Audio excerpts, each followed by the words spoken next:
ఓం గణేశాయ నమః. రామలక్ష్మణుడు శబరి ఆశ్రమం వద్దకు చేరుకున్నారు. అది పూర్వ మతంగముని ఆశ్రమం. వీరిని చూసి శబరి గబగబా బయటికి వచ్చింది. రామలక్ష్మణుడు పాదాలు గట్టిగా పట్టుకుంది.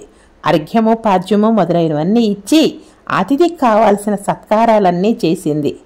వాటిని వాళ్ళు స్వీకరించారు. ఆమె నమస్కారాన్ని కూడా స్వీకరించారు. శబరిని చూసి రామలక్ష్మణులు సంతోషించారు. రామలక్ష్మణులు చూసి శబరి కూడా ఎంతో సంతోషించింది. శబరి, నీవెలా ఉన్నావు? నీ జీవితం ఎలా గడుస్తుంది? ఆహారం నియమంగా తీసుకుంటున్నావా? తపస్సు ఇంకా చేయగలుగుతున్నావా? గురువుల అనుగ్రహాన్ని నిలబెట్టుకుంటున్నావా? గురువులకు శుశ్రూష చేశావు కదా, ఆ ఫలితాన్ని పొంది ఉన్నావా అని రాములు వారు అడిగారు.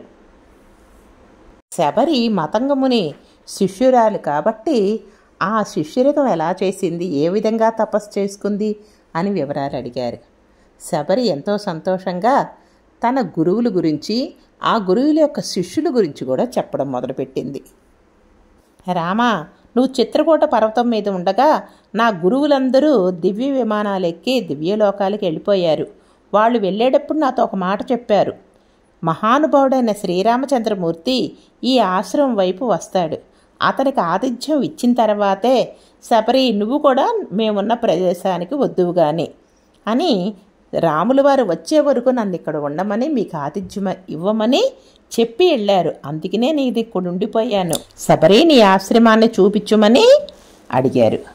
రాములు వారు అడిగితే ఆశ్రమంలో మతంగ మహర్షి ఎక్కడ కూర్చునేవాళ్ళు, ఆయన శిష్యులు ఎట్లా ఉండేవాళ్ళు అవన్నీ చెప్పడం మొదలుపెట్టింది. అవన్నీ వింటే మనకి చాలా ఆశ్చర్యంగా ఉంటుంది.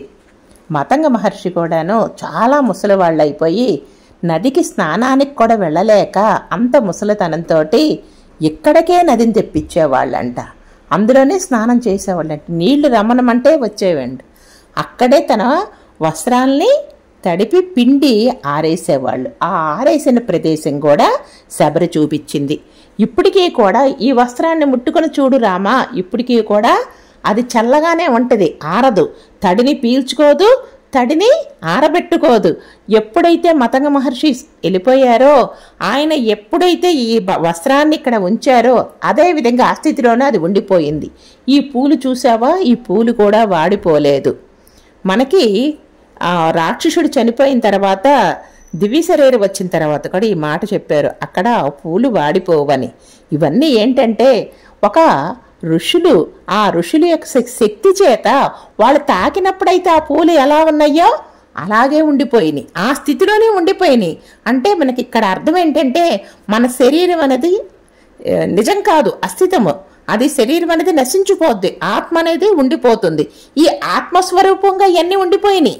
ఇదిగో అగ్నివేది, నా గురువు మతంగ మహర్షి వేల్చిన ఈ అగ్ని చూసావా, ఇప్పటికీ వెలుగుతూనే ఉంది. ఈ అగ్ని కూడా జ్వాల చల్లారడం లేదు. ఈ కాంతి చూసావా, ఈ అగ్నిలోంచి వచ్చిన కాంతి అంతా ఈ ఆశ్రమం చుట్టూ ఉంది. అటువంటి గొప్ప మహర్షి మతంగ మహర్షి చెప్తూ ఉంది శబరి.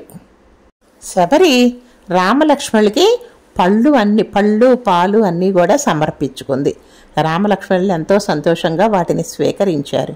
కానీ మనకి తెలిసినట్లుగాను, మనకి చాలా కథల్లో ఉన్నట్టుగా ఎంగిలి పళ్ళని శబరి పెట్టడం అనేది ఇక్కడ రాయబడలేదు. వాల్మీకి మహర్షి శబరి గొప్ప జ్ఞాని, తపస్సు చేసి తపశ్శక్తిమంతురాలు. ఆవిడ ఆత్మ అనేది అనుసంధానంతోనే ఉంది, కానీ ఈ శరీరం, వీటి కోరికలు అవన్నీ దాటి వచ్చిన మహాత్మురాలు.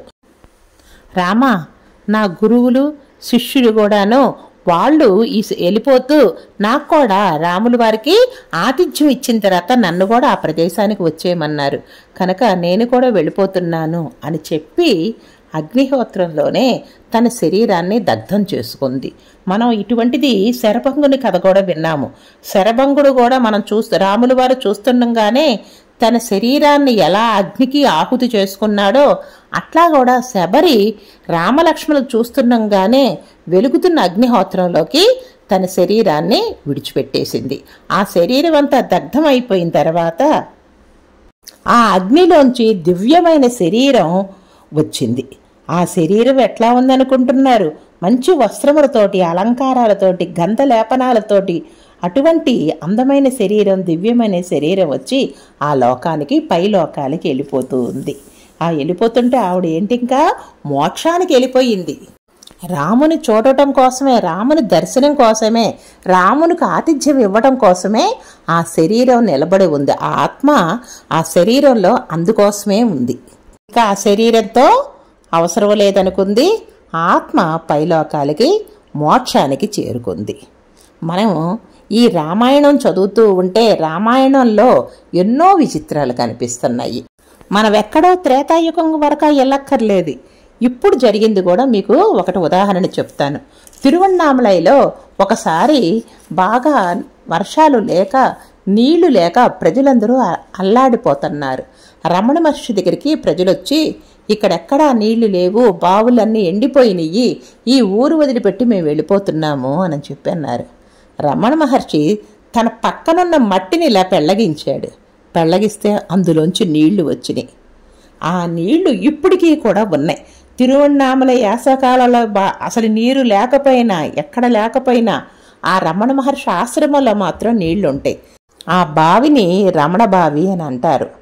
తిరువణ్ణామలై వెళ్ళిన వాళ్ళు రమణ మహర్షి ఆశ్రమం కూడా చూడండి, నేను చూశాను. ఇంకా మన రామలక్ష్మణుడు వెళుతూ ఉంటే పంపా నదీ తీరానికి చేరుకున్నారు. దూరంగా ఋషిముఖ పర్వతం కనిపిస్తుంది. లక్ష్మణ, నేను సీతను కోల్పోవడం వల్ల నా మనసు చాలా బాధగా ఉందయ్యా. ఈ పంపా నదిలో స్నానం చేస్తే మనసు కొంచెం ఉపశాంతి పొందుద్ది. ఇంకా ఋషిముఖ పర్వతం మీదన్న సుగ్రీవుడి దగ్గరికి మనం వెళ్ళి స్నేహం చేసి సీతాన్వేషణ ప్రారంభించాలి అని అన్నాడు. దీనితో అరణ్యకాండ పూర్తయింది. రేపటి నుంచి మనం కిష్కింధకాండలోకి వెళ్తున్నాము. జై శ్రీరామ్.